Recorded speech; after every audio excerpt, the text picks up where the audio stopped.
Bueno, hola gente, ¿cómo están? ¿Todo bien? Hoy les quiero presentar un amigo de mucho tiempo, muchos años, y realmente quiero que lo conozcan porque es una persona importante en el barrio. Hizo algo esencial para nuestro barrio que Fiorito toda la vida se inundó. Yo desde que tengo conciencia de chico, Fiorito vivió bajo el agua. Y bueno, acá estoy con la persona responsable de que hoy Fiorito no se inunde más. Mi amigo Ramón Mondragón, más conocido como Cacho. Así es. ¿Cómo estás, Cacho? Bien, bien, bien. Bueno, Un gusto poder charlar unos mates y hablar de esas cuestiones. yo, Cacho, sinceramente, vos me dijiste que no querés, o sea, de lo que hablamos, cuando yo te comenté lo que tengo ganas de hacer y que gente del barrio sea reconocida porque Fiorito es algo importante para mí y para todos nosotros. Hay gente con mucho talento y muchas cosas buenas para mostrar.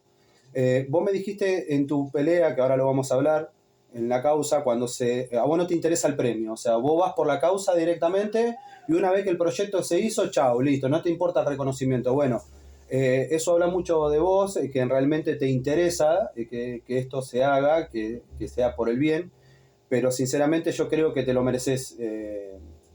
Contame cómo fue el tema puntapié inicial, porque vos diste el puntapié inicial para que Fiorito no se inundara. Hoy, gracias, Fiorito, se podría decir, como yo te lo dije, quizás puede ser que la iniciativa lo hubiese tomado otro, si vos no lo hacías, pero la tomaste vos.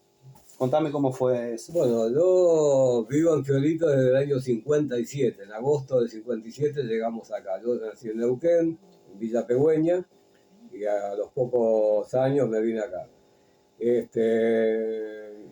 Cuando llegó el 67, yo era joven todavía, vino una inundación muy grande, una de las más grandes que tuvo Loma de Zamora. Algunas estadísticas dicen que la del año 41 por ahí fue un poco más grande, pero la del 67 fue tremenda. Cuando nos tuvimos que ir 15 días a nuestra casa, cuando volvimos no teníamos nada, ni cama, ni ropero, ni nada. Había que empezar de vuelta de cero.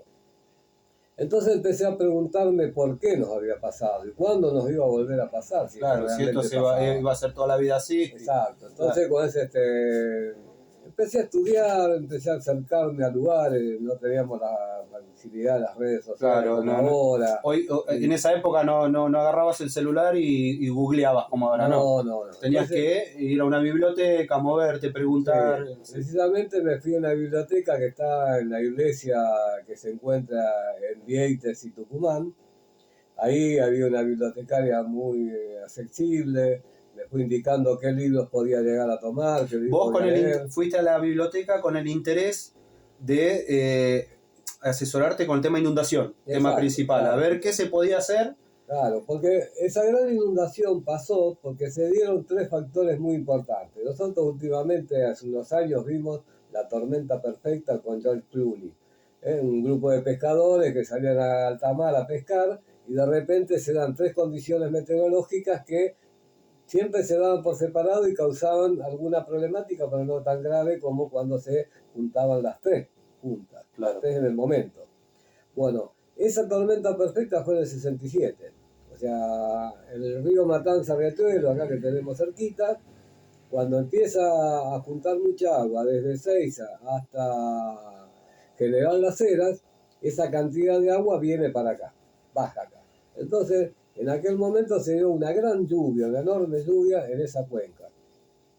También hubo una gran sudestada. El viento que venía desde el lado del Uruguay, del sudeste, amontonó toda el agua acá en la zona de Quilmes, hasta San Fernando, toda la costa de nuestro río, de La Plata, y eso convulsionó. No llegó a llover acá y ya estábamos inundados. Cuando empezó a llover acá fue terrible, ya teníamos el agua al pecho, ¿no? Pero ya sin llover acá ya estábamos inundados. Entonces nosotros nos tuvimos que ir con un par de bagallitos, mis hermanos eran chicos, alguno había que levantarlo porque si no con 1,20 m de agua se ahogaba. Calles de tierra, veredas de tierra, subida, bajada, era realmente lamentable. Bueno, entonces eso me marcó muchísimo y dije, ¿esto cuándo volverá a pasar? Entonces ahí empecé a leer libros específicos. que hablaban de recurrencia. ¿Qué es recurrencia? Y mira, esta inundación se puede repetir en 20 años, 5 años, 50 años, depende del tema de específicamente de qué se trata. Claro. Bueno, esta inundación del 67 tenía una recurrencia de 50 años. Se tendría que haber repetido ahora en el 2017. Como hay un montón de cambios climatológicos, entonces el clima, lo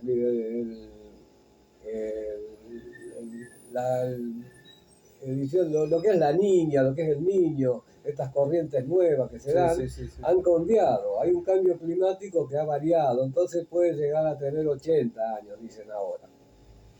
Pero en aquel momento no me quedé tranquilo y seguí estudiando. Ahora, a los pocos años, esta obsesión medio que había pasado, porque en realidad no nos volvimos a inundar. Acá Fiorito era todo polvo. Vos caminabas y tenías 30 centímetros de polvo en las calles. Entonces, es como que me aflojé un poco y seguí viendo algunas otras cuestiones relacionadas. Hasta que en el 80 volvió a aparecer la inundación. En abril del 80, una inundación que no fue igual que la de 67. No tuvo la misma magnitud, pero fue. Exacto. entonces ya de abril pasó a otra en agosto y después pasó otra en noviembre. Y a partir de ahí se empezó a ser repetido. Claro, cada 3, 4 meses una inundación, 3, 4 meses una inundación. Y con los daños que provocaba, las dificultades que provocaba. Nosotros somos una zona inundable, nosotros estamos en el valle de inundación de lo que es el Matanza Riachuelo, pero aplicándole cierta tecnología, como aplican los Países Bajos, Holanda, ahora le llamamos Países Bajos, ellos viven bajo el nivel del mar. Claro, con países que inclusive están bajo el nivel del mar y no se inunda. Exacto. Entonces, y nosotros que estamos sobre el nivel del mar, nos inundamos. Esto yo lo aprendí en la biblioteca, porque tampoco viajé a Europa para saberlo. O sea, que yo en aquel momento, cuando me estaba informando de todos estos detalles. Entonces dije, tenemos que buscarle una solución. Y para mí la solución era sacar el agua del lugar, sacar el agua nuestra, y después ir viendo cuáles eran los puntos de estanco, los puntos donde no salía el agua, y cuál era la posible solución.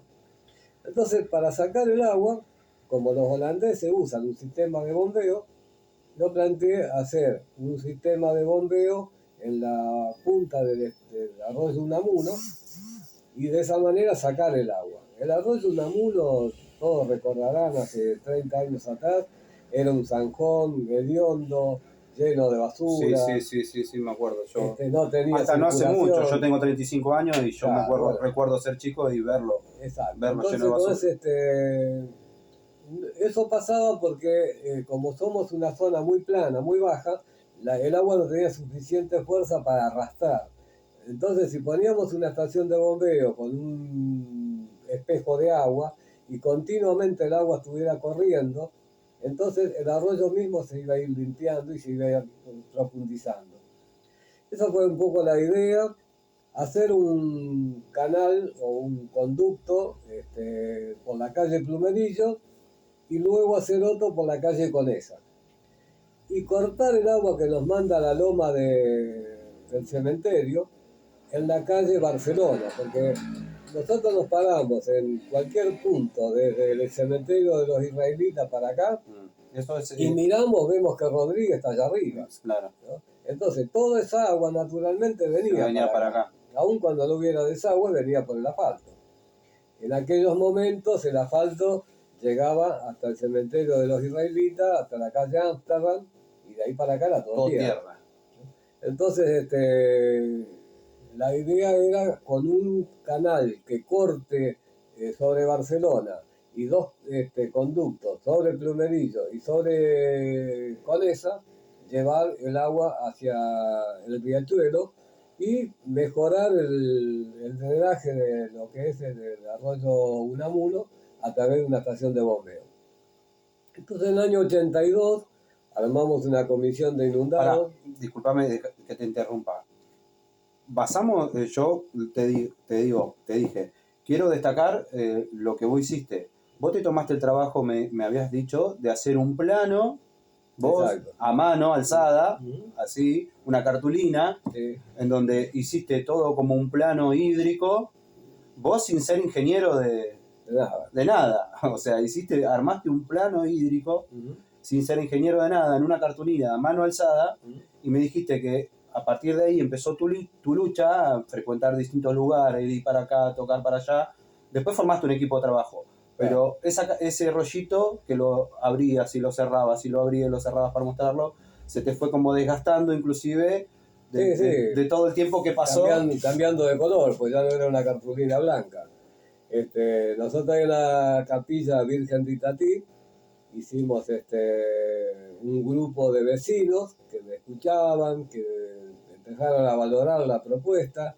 Después me decían, yo tengo un par de vecinos que les interesa hablar del tema, ¿querés venir el fin de semana y hablamos? Bueno, vamos. Entonces empezamos a hacer como una especie de asamblea itinerante. Mm, Hablábamos en la Sociedad de Fomento Maipú, en la Sociedad de Fomento Villa Elvira, en la Sociedad de Fomento acá Vecinos Unidos, pues, Juventud, en todos los lugares que podíamos íbamos al lado, todo lo que abarca Centenario y Fiorito. Entonces, un conjunto de personas que se sumaron, que dijeron, esta es la salida, esta es la idea, y nos animamos en noviembre de 1984 a presentarnos en el gobierno provincial de la provincia de Buenos Aires, el Ministerio de Obras Públicas, y llevamos nuestra cartulina y dijimos, mire, nosotros venimos a reclamar esto. O sea, no es un proyecto, porque no estaba firmado claro, por un ingeniero, claro, no claro, tenía claro. datos técnicos, ¿no? Sí, Pero sí, bueno, sí, sí, era, era eso. nuestro reclamo, nuestra propuesta, Claro, lo que a nosotros nos parecía que podía solucionar esa es este la solución. tema. Bueno, nos atendieron muy bien, como siempre, cafecito, media luna, y nos dijeron que nos iban a llamar. Y en el año 85 nos llaman, por suerte en ese tiempo ya estaba Megatel y Pero aparte teníamos... el tema de los tiempos, ¿no? Claro, sí, De estar ahí, decir, eso capaz que no le están, ni lo miraron, ¿viste? Es una incertidumbre, porque ahí sí. no había teléfono celular donde decir, bueno, llamo, insisto, no. No, no, no. Había que moverse, había que ir hasta el lugar, Había que ir hasta La Plata. había que, claro, a la Bueno, plata. entonces en el 85 nos llamaron. Había un teléfono ya de Megatel que nos habíamos dejado de contacto y fuimos y había un grupo de especialistas holandeses que estaban haciendo una propuesta para un plan hídrico maestro en todo Buenos Aires, en toda la provincia de Buenos Aires. Y cuando vieron lo que nosotros proponíamos, ellos dijeron, esto es lo que nosotros hacemos en nuestro país. Entonces, acá los funcionarios dijeron, bueno, estos no son tan locos. Nos llamaron, explicamos un poco lo que nosotros queríamos y después nos dijeron, ¿y por qué no hacemos lo mismo con los otros arroyos? Para la realidad, vos habías agarrado, por ahí te hago una pregunta tonta, ¿no? Pero ¿vos habías agarrado un libro de ese país para ver ese proyecto o se te ocurrió a vos? No, no, el proyecto era propio de acá del lugar, Claro. pero la idea de la estación de bombeo, de sacar el agua a través de Era algo algo que la lógico, chupe, digamos, tampoco era claro, algo. Sí, los holandeses la hacían hacía 4 siglos, o claro. sea, ellos Sin tecnología. con molinos de viento Claro. hacían girar un sistema y sacaban el agua continuamente y tenían el piso seco aun cuando llovía. Claro. Entonces, si ellos lo podían hacer con un molino de viento, Claro. ¿cómo lo podíamos hacer nosotros que teníamos ya Había en esa época tecnología. una tecnología Sí, distinta? sí. Bueno, entonces ahí fue donde Los- se hace un acuerdo del gobierno nacional de aquel momento, pues año 86, estaba el presidente Alfonsín, con el gobierno italiano, y le dan un crédito blando para traer 20 bombas. 20 bombas, pero son enormes, las que vemos acá en el arroyo Unamuno cuando pasamos por la ribera. Sí. ¿No? Ahí está la estación de bombeo. Está la estación de bombeo, que son Bueno, unas cuantas bombas gigantes. claro, Que ahí están hay en funcionamiento. 8. Y si pasamos por el arroyo del Rey, allá llegando a la feria, en Butger, también vamos a ver que hay otras 4, que son mucho más grandes todavía. Bueno, esas bombas llegaron en aquel momento, y 4 más que todavía están acá pegadas ahí al Unamuno, hay un obrador donde están las bombas que todavía no se han colocado en ningún arroyo. Se podían colocar en el Orazábal o en algún otro arroyo cercano, Santa Catalina, por ejemplo. Entonces, Están tiradas, digamos. Vuelvo al Están sin funcionamiento. 85, la gente nos dice, ¿por qué no hacemos los mismos los otros arroyos? Yo desconozco la posibilidad. Yo vivo Fiorito Centenario, cada vez que llueve agarro el paraguas, el piloto, las botas, y salgo y miro, el agua va acá, va para allá, hace esto, hace aquello. Entonces con esto armé mi planito, esta cartulina que está acá. Hiciste como de película, te tomaste el laburo de salir y ver para qué lado corría el agua. Exacto, sí, pues si el agua va para allá, yo tengo que hacer un conducto que vaya para allá, no al Claro. revés. Y bueno, entonces empecé a ver cuáles eran los movimientos de las aguas, dónde estaba el punto más alto, de dónde yo estoy acá ahora en Plumerillo y Bermejo. Bermejo es una de las calles más altas. El agua va de acá para el Ejército de los Andes o de acá para Recondo. Claro. Entonces, eso de detalle, no solo porque ahora vivo acá, sino que hace 40 años yo ya lo sabía. Claro. Porque fui día por día, lluvia por lluvia, Estudiándolo. piloto, paraguas, botas, y bueno, viendo qué era lo que pasaba. Y así fue que... Estabas dispuesto a que no querías que se inunde más Fiorito. Exactamente. Te uniste a la lucha, dijiste, esto hay que Para mí era hacerlo. fundamental que no volviera a pasar lo que había pasado en el 67, que tuvimos que arrancar de vuelta con todo, con mi viejo. En aquel momento alquilábamos para colmo, las puertas se pusieron hinchadas, tuvimos que cambiarlas. No era nuestra la puerta, era de una casa de alquiler, y sin embargo lo tuvimos que hacer. Reponer un pedazo de especie de living comedor que teníamos, que era de machimbre, se pudrió todo, tuvimos que reponerlo también para poder tenerlo habitable nuevamente. O sea, fue muy grave el costo. Sí, claro. Y después con el tiempo empezamos a ver que estas inundaciones que venían 3-4 meses también. Vos salías con un vehículo, cuando volvías tenías el agua metida por el vehículo por todos lados, se arruinaban los gulemanes, la carrocería. Entonces, por eso fue que dije, tenemos que evitar la inundación, es el flagelo más grande que tenemos. Y después con el tiempo empezamos a trabajar en otras temáticas que tienen que ver con la falta de agua potable. Nosotros acá... Claro, porque yo calculo que esto es así. Cuando vos empezás por una causa, una obra, por algo, después te van surgiendo distintas cosas que van de la mano, aunque no pareciera. Empieza a aparecer el tema de que no hay agua potable, porque no solamente es hacer el plano hídrico, sino también a eso sumarle las corrientes de agua y frecuentar con todo eso. O sea, te metiste en una rueda donde después te tuviste que involucrar cada vez más. Nosotros en los años 60, veíamos el tren cuando llegaba a la estación de Caraza, y desde que llegaba a la estación de Caraza a la estación de Fiorito salíamos caminando con mi viejo y los tarros de 20 litros para venir a buscar agua acá en la estación de Fiorito. Entonces el tren, que en ese tiempo era una locomotora a vapor, pues con una manguera nos daba a un montón de vecinos que estábamos ahí agua buena, agua para tomar, en tarros de 20 litros, y nosotros los llevábamos por nuestras casas. Y cuando el tren cargaba en una gran manguera que había ahí, una torre que era inviolable, nosotros no la podíamos tocar. Y de esa manera teníamos un poco de agua, porque también después había que poner los tanques para poder juntar el agua de las terrazas. Y para que pudiéramos juntar el agua de las terrazas había que dejar que llueva 10-15 minutos, que se lave el techo, los excrementos de los pájaros, de los gatos, de todo. Una vez que limpiaba, ahí poníamos la canaleta adentro del tanque y juntábamos 500-700 litros de agua, porque si no era una bomba y la bomba sacaba agua salada. Claro. Entonces esa también es otra problemática que se fue sumando, y después fuimos haciendo algunos reclamos con el tema de la red de agua potable. Y después empezamos a ver más adelante que teníamos dificultades cada vez que se inundaba nuestro barrio. No se inundaba con agua bendita, con agua de lluvia. Se inundaba con el agua que estaba en la superficie y que tenía relación con los pozos ciegos, con algunos vecinos que no tenían pozos ciegos, directamente tenían una letrina, una tabla arriba de un pozo, y todo eso salía afuera, y eso era lo que nos inundaba. Entonces, gravísimos riesgos de contaminación, enfermedades que producía la inundación. Entonces, todo eso formó parte de un combo que se fue desarrollando con distintas organizaciones.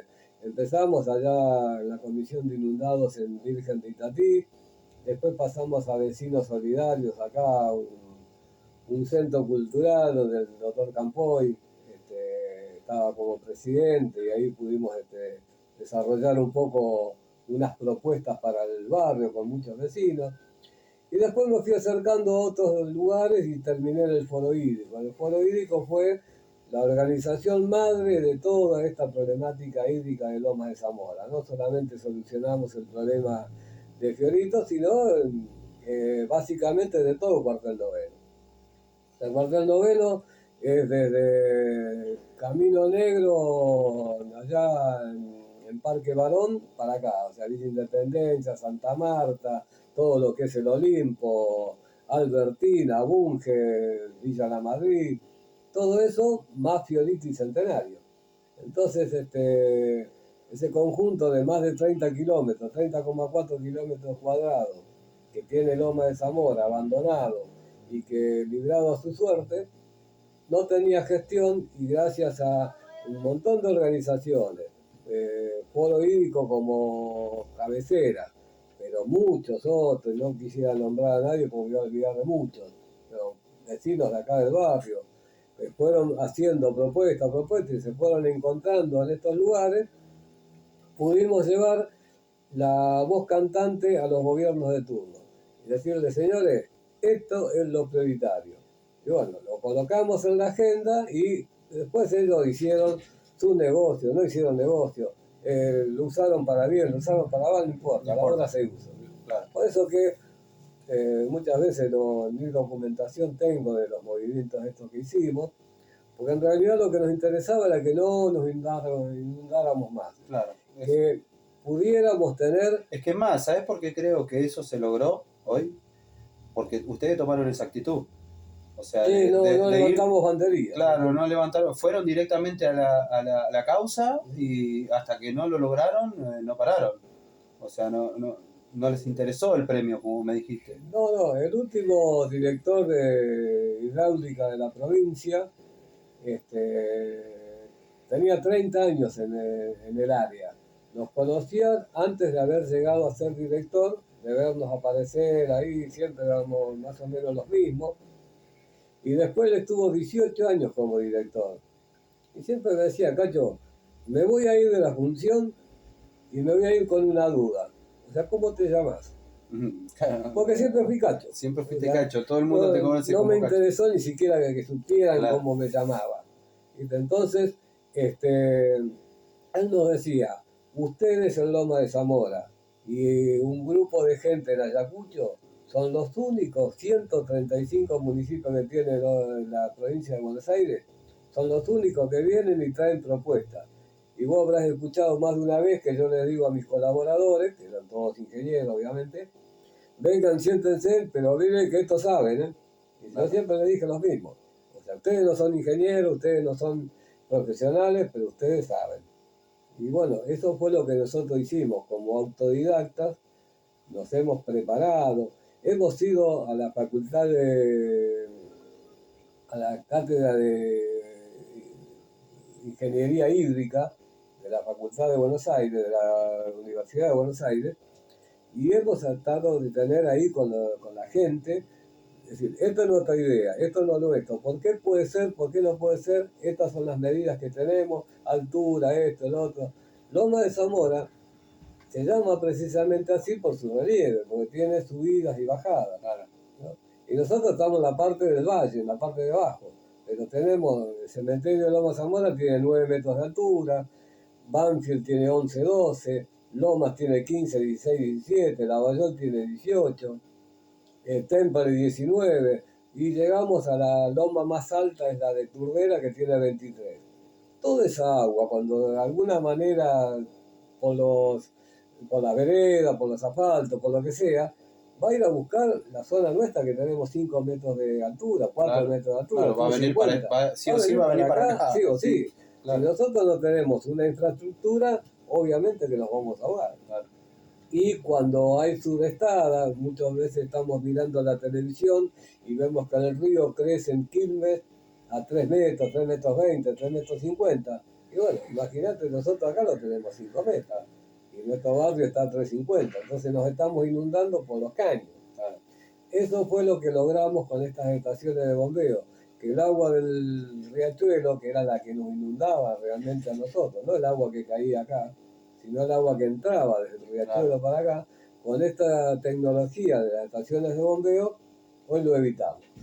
Nos seguimos inundando, ¿por qué? Porque hay lugares que todavía no están las cañerías adecuadas, las que realmente harían falta, lo que se llaman... No, pero igual fue excelente lo que se logró, Cacho. Yo me acuerdo de ser chico, yo tengo 35 años, de ser adolescente, no ni siquiera chiquito, de ser adolescente, de ir para la escuela y ir a la comisaría y que el agua llegara a la altura de la mitad de las paredes.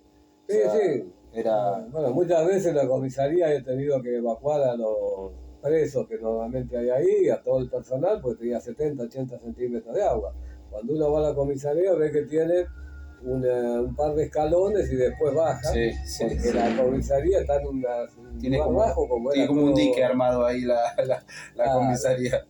Entonces, esto fue lo que de alguna manera pues, fue marcando la necesidad. El centro comercial, cuántas pérdidas hubo, cuánta gente se iba a su casa, algunos viven acá en el centro comercial, otros no viven más o con cuando eran jóvenes vivían ahí, después se casaron, formaron familias, se fueron a otros lados y dejaban el comercio cerrado y cuando venía el otro día tenía todo destruido. Todo destruido.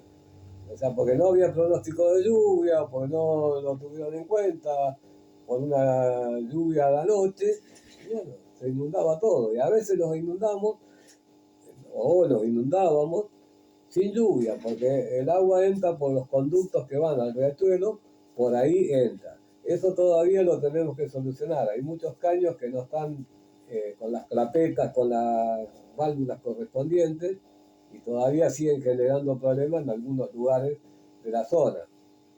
Pero bueno. También está ahora el tema de que como se pusieron cloacas, se hicieron muchas obras, o sea, también ahí era algo que vos me remarcaste cuando hablamos, de que hay que tratar de concientizar a la gente de que se conecte a la cloaca, porque eso también es algo importante para... Yo entiendo que hay una problemática económica, estamos en un momento, en los últimos 15 años no ha sido lo mejor, o los 20 o 30, depende cómo lo miremos, y en este momento armar un sistema de cloaca desde adentro de la casa hasta la vereda, depende de las condiciones. De materiales, puede haber 50, 70, 90 mil pesos de gasto.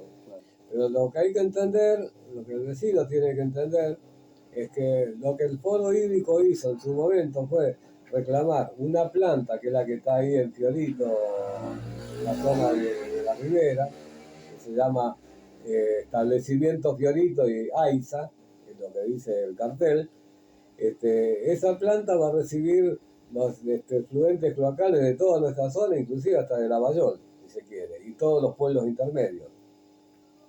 Todas las cañerías que se fueron haciendo hoy por hoy, desde Camino Negro hasta Horno y desde Pilcomayo hasta Ejército de los Andes, casi todo está habilitado, falta muy poco y en algunos lugares como Villa Urbana también lo tienen. Toda esa gente de Fiorito ya tiene las cañerías puestas y la posibilidad de conectarse y volcar ahí. Y eso es totalmente gratuito. Nunca nadie va a venir y va a decir, señores, ustedes tienen que pagar la construcción de la planta, la colocación del caño en la vereda. No, el caño llega a 80 centímetros de la línea municipal y de ahí para allá es gratis. Lo que hay que hacer es el gasto necesario para conectarse desde adentro, eliminando el pozo ciego y conectándose a la placa. Lamentablemente, en su momento habíamos conseguido con el Proquear, con la Secretaría de Vivienda de la Nación y demás, algunos planes subsidiados. Hay gente entre Recondo y Las Vías y de Camino Negro hasta Mario Bravo, en esas manzanas consiguieron que se les subsidie con cuotas de 60 o 40 cuotas, a un monto muy, muy bajo. Pero bueno, las condiciones económicas, políticas, todo cambiaron las cabezas, dijeron no, este plan no van, y hoy por hoy no hay subsidio. Pero creo que si la pandemia también nos limitó un poco. Vos sabés que yo soy una bomba de tiempo, o sea, yo tengo montones de enfermedades Sí, sé que cardiovasculares, de diabetes y pasaste. demás, que me han hecho cuidarme mucho en este tiempo de COVID, porque si a mí me agarra el COVID me lleva. Entonces, realmente muchas reuniones no he podido ir, no he podido salir a trabajar otra vez en el campo, como le llamamos, con los vecinos, con la asamblea. Y si nos juntáramos de nuevo, podríamos llegar a conseguir algún subsidio para aquel que no lo puede hacer, para aquel que no se puede conectar, y que le llegue a través de la boleta de AISA, porque ahora la boleta de AISA va a venir con el servicio de cloaca, porque AISA te cobra el traslado y el tratamiento. O sea, si vos estás conectado o no, te lo cobra igual. Te lo cobra igual, claro. Entonces, poder lograr que AISA nos dé una especie de subsidio, claro, de crédito, claro, o que ponga cooperativas, lo que sea, para hacer el trabajo interno de la casa hasta la conexión que corresponde, y bueno, y que ese monto salga de la factura mensual. claro. Todos los meses uno va pagando una cuota y de esa manera pues, solucionarlo. Y aquel que pueda hacer el esfuerzo, que lo haga, no necesita poner un matriculado, nada. Claro, eso lo puede hacer el Lo vecino puede hacer mismo. Bueno, de alguien, hecho, alguien entendido. allá en casa hay muchos vecinos que son albañiles, que trabajan en la construcción y los hicieron ellos mismos. Exacto. Eso, pero lo que me comentás de AISA, eso sería, pero sí, sería genial. lo ideal, Sería lo digamos, ideal. En un momento tan crítico de lo económico. Claro. Con el tema de inundaciones podríamos contar miles de anécdotas, podríamos llegar a decir montones de cosas más, pero creo que con lo que hemos logrado, no solo acá en Fiorito, en Fiorito y Centenario realmente hay lugares donde ya es muy difícil, un poco en el barrio de Los Tanos, pero hay falta de infraestructura local. O sea, en Pío Baroja hay un conducto que tiene 5 metros 40 por 2 metros 80 de profundo. Y en Unamuno y Dobla por Quesada hay otro tubo parecido, porque es el conducto principal del arroyo Unamuno. Y sin embargo, entre Benito Pérez Galdós, Canadá, Quesada y hasta Ayola, donde está la escuela 85, la técnica 8, todo eso, se inundan, tienen a veces 50 centímetros de agua y ellos tienen dos enormes conductos. Entonces lo que está faltando es un trabajo local que debiera hacer el municipio en esos pocos 200, 400 metros para poder conectar. Lo que pasa es que en su momento, ya por el año 60 y pico, 70, antes de eso, el barrio de Los Tanos era una isla, tenía asfalto, la calle Benito Pérez Galdós estaba asfaltada, Pío Baroja estaba asfaltada, Quesada estaba asfaltada y Ayola estaba asfaltada, porque estaban los Tanos, como decíamos claro. Nosotros, dos excelentes vecinos, como eran los Pozutos, tanto el panadero como el sodero, que se movieron y consiguieron asfalto para el barrio. Pero después Recondo era de tierra, estaba el arroyo a cielo abierto, ahí por la calle Unamuno, y por el otro lado tenían el campo, donde ahora están las escuelas, donde está el parque tan hermoso que están haciendo ahora y demás, eso era todo campo, entonces no había salida para ese lado, y este barrio, el barrio Los Tanos, tenía todo asfalto y no tenía salida. Ahora, cuando esto se hizo, realmente Loma de Zamora nunca le importó Cuartel Noveno, nunca le dio la importancia que corresponde, nunca hizo un plan de urbanización para Cuartel Noveno, en donde nosotros lo incluimos como Fiorito. Porque si no, a los Tanos les tendría que haber dicho, ustedes tienen que levantar 50 centímetros de asfalto. Hoy están bajos y están teniendo problemas de inundación porque los asfaltos están bajos. ¿Pero por qué? Los tanos lo hicieron con el criterio lógico, local, y Claro. no teniendo en cuenta un plan general, digamos, de No, asfalto. pero convengamos también que, o sea, no era trabajo de ellos. Eran No, personas que vivían ahí sí, y se esforzaron en lo más que pudieron y no eran ingenieros y no tenían la capacidad de pensarlo así. no. O Hay una sea, ordenanza en Lomas de Zamora, que es la ordenanza 3080, que determina que si el 70% de una cuadra o de un sector se pone de acuerdo para hacer una obra de bien público, un asfalto, luminaria, cañería de agua, lo que sea, se convierte en obligatorio. El otro 30% sí o sí lo tiene que hacer. eso es interesante lo que está diciendo, porque yo, por ejemplo, no lo sabía. Bueno, esa es una ordenanza que existe en Lomas de Zamora hace muchísimos años. Acá la mayoría de los asfaltos, luminarias y servicios públicos que se fueron haciendo con esa ordenanza lo pagó el vecino. En 10 cuotas, en 20 cuotas, había otros planes factibles, pero desde el año 91, 92 ya prácticamente, cuando Dualde empieza a ser gobernador, una de las propuestas de Dualde es hacer los asfaltos de acceso a las escuelas y a las unidades sanitarias que tenían acceso de tierra. Entonces, la escuela 44, por ejemplo, desde Ejército de los Andes hasta Islandia tenía 2 cuadras de tierra. Se hizo la calle Morazán para poder llegar a la escuela 44 sin barro. Y así como eso, bueno, las unidades sanitarias y muchas otras cosas empezaron a tener el asfalto gratuito. Y bueno, ya empezaron a acostumbrarse todos a que el asfalto es gratuito, la luminaria es gratuita, y todo hoy por hoy se reclama, pero no existe el gratuito. No, El no, gratuito lo pagamos por otro lado, lo pagás por otro con lado. Sí, costos de otro sí, tipo, sí, sí. con impuestos, con inflación o con lo que Claro. sea.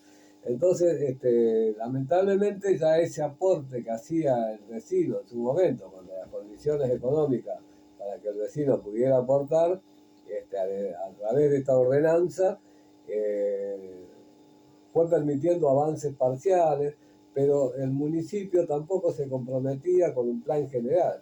Porque vos tenés un plan general y tenés que decir, mira, yo en la calle Mario Bravo quiero poner tal cosa. Bueno, a ver, espera que voy al plano. Bueno, vos podés ponerlo, pero con estas Claro. condiciones. ¿Viste? Y eso fue lo que nunca se hizo acá. Nunca se planificó para Cuartel Noveno. Eh, Fuimos creciendo en la anarquía y con la buena voluntad de muchos vecinos, muchos ya han muerto. Este, Acá había un caso típico en Recondo y Murature, donde había 2 personajes que cuando llegaban los momentos políticos se peleaban a muerte, porque el viejo don Lorenzo Metter era peronista al máximo y el, el que fabricaba baterías, el Cholo Pasarelo, era radical, pero de aquello. Entonces, cuando llegaba el momento de la política, tiroteo terrible. Pero después eran 2 vecinos que se ponían al hombro lo que quería que saliera en el barrio, Y luchaban los dos por la iban misma causa. juntos, peleaban juntos, armaban reuniones juntos, y ese era el ejemplo que había que dar. Y ellos Claro, lo dieron hace 30 años atrás. claro. ¿No?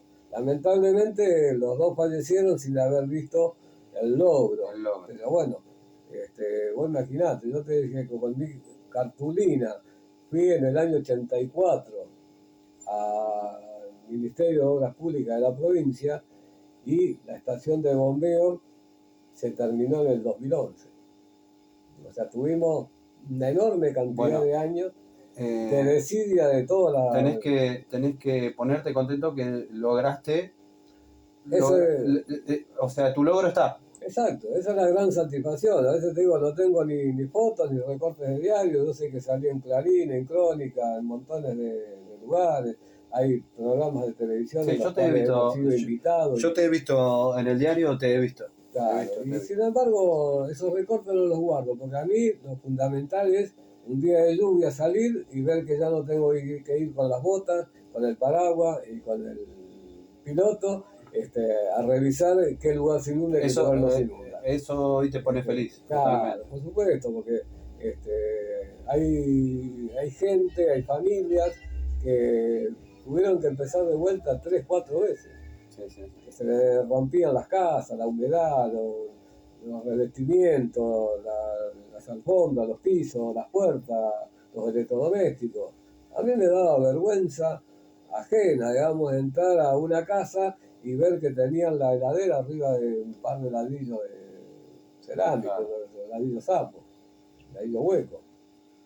Y la verdad que eso dolía, Sí. porque con ese sabía que esa gente tenía esa heladera en función enorme de sacrificio y que la tenía puesta ahí arriba porque si no, cada vez que se le inundaba la casa se le pudría la heladera.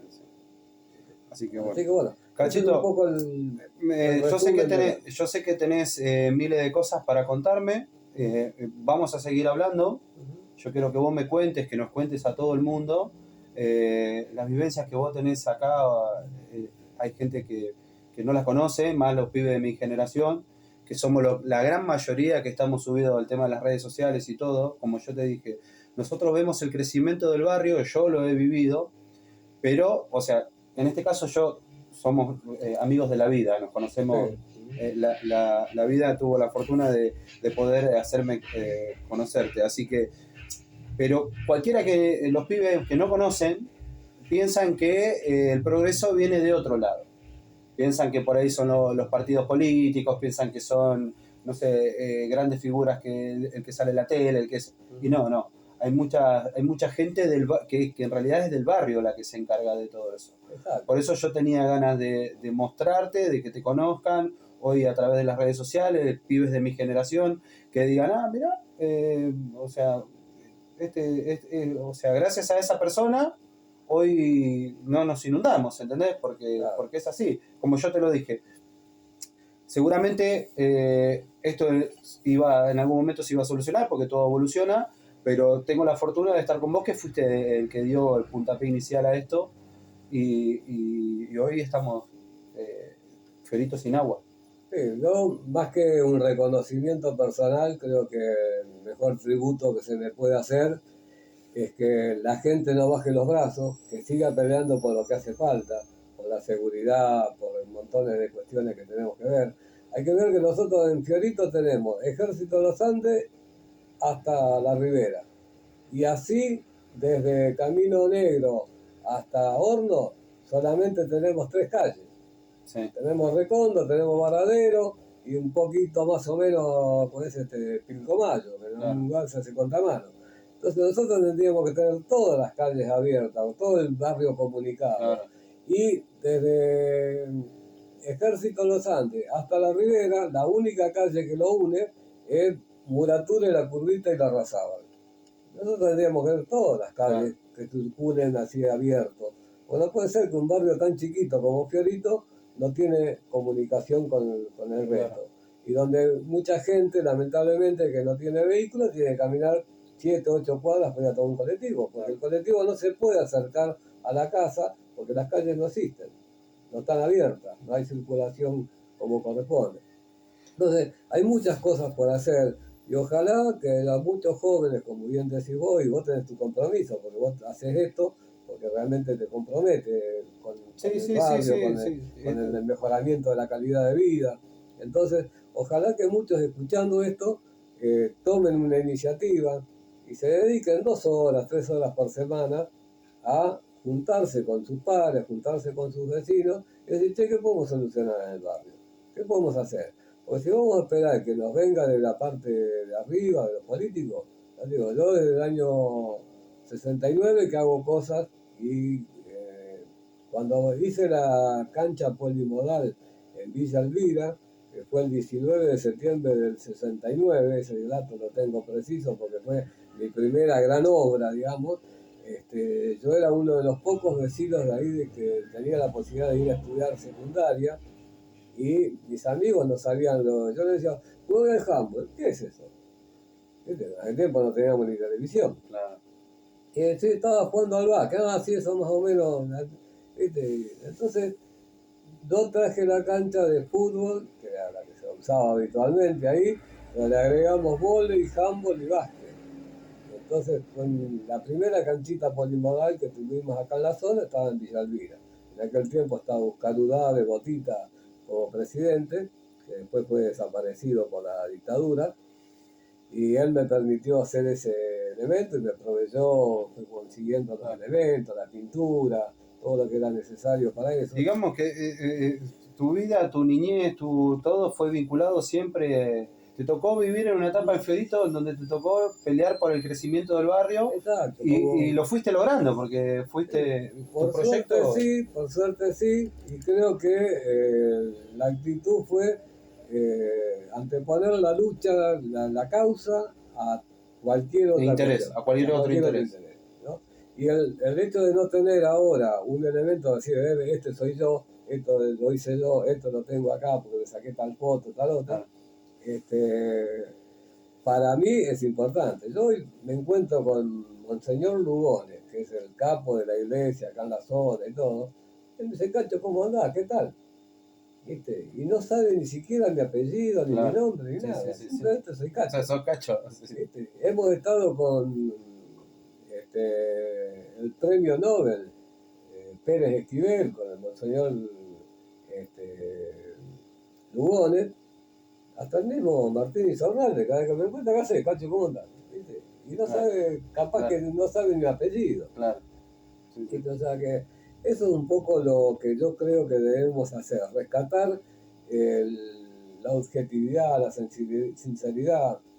A nosotros una vez me hicieron una primera plana en el diario Inforegión, no es el diario, era el periódico, porque salía una vez por semana, el periódico Inforegión, y había un sociólogo acá de Banfield que dijo que los que estábamos ahí, el grupito que estábamos ahí, no éramos solidarios, porque a veces la solidaridad se expresa donde yo canto una canción, yo hago un recital, vos me llevas 1 kilo de azúcar o algo, o sea, hay un canje, hay un algo, hay un interés, obviamente, que tiene el rasgo de solidario, porque después se lo van a dar a otros que no tienen. Sí, pero algo hay. Claro, pero hay algo de intermedio.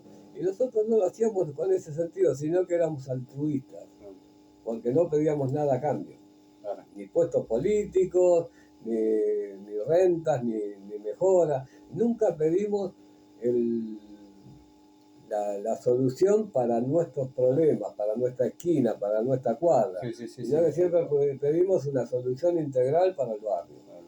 ¿No? Porque entendemos que si queremos agua, no la vamos a sacar del vecino que va a tener menos agua para que yo tenga más agua.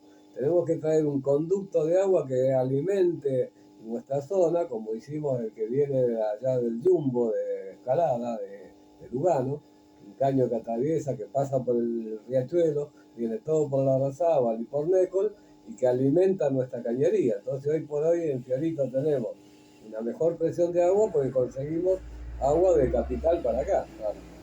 Y no, con el agua que teníamos, como crece la población, cada vez vamos a repartir miseria. Entonces la idea siempre fue generar una obra de importancia para que se beneficien todos. Y bueno, más que, ya te digo, un reconocimiento, me gustaría que la gente se sume, que haya una enseñanza, digamos, y que haya un seguimiento de todo esto. Porque uno se está poniendo viejo, claro, y realmente es necesario, digamos, que esto que otro agarre. Claro. O sea, vos llega un momento de decir, bueno, hasta acá llegué, o sea, porque no me da el cuerpo, porque no me da la mente, porque estoy cansado y es como una lucha continua, esto no se va a terminar nunca. Exacto. Porque siempre hay algo para mejorar. Cacho, quiero que la próxima vez que hablemos quiero que me cuentes, hablamos de la noria, un poquito, pero eso lo vamos a dejar para la próxima charla. Yo sé que vos estás muy vinculado también con un montón de cosas. Sí, y vamos a hablar, tema central, terminar la noria, la entrada, como me lo dijiste vos, que es la entrada a nuestro país, o sea, de muchos lados. Pero lo vamos a dejar para la próxima. No somos los cuartel noveno y Fiorito, no somos los negros del fondo, somos la entrada a Loma Zamora más importante. Cachito, te súper agradezco. Bueno, en la próxima mateada te agradecido de esto. En la próxima mateada te cuento esto. Dale, Cachito.